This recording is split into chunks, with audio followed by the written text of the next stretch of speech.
দৈনিক জায়জায়দিন পত্রিকার ডিক্লারেশন ফিরে পেয়েছেন সাংবাদিক শফিক রেহমান। 18 মার্চ ঢাকা জেলা ম্যাজিস্ট্রেট ও জেলা প্রশাসক তানভীর আহমেদের সই করা অফিস আদেশে এ নির্দেশনা দেওয়া হয়।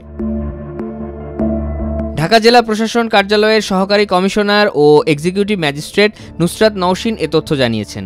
এর আগে প্রকাশের ক্ষেত্রে নিয়ম লঙ্ঘনের অভিযোগ তুলে পত্রিকাটির সাবেক সম্পাদক শফিক রেহমানের আবেদনের পরিপ্রেক্ষিতে জাতীয় এই দৈনিকের ডিক্লারেশন বাতিল করে সরকার।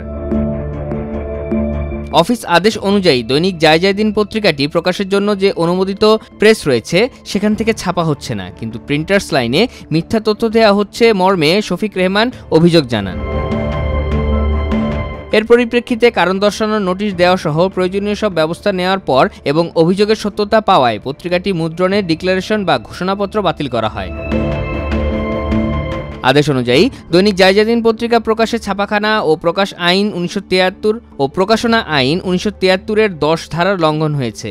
এ কারণে দৈনিক জায়জায়দিন পত্রিকার প্রকাশক ও মুদ্রকর সাইদ হোসেন চৌধুরীর নামে যে ঘোষণাপত্র ছিল তা বাতিল করা হয়।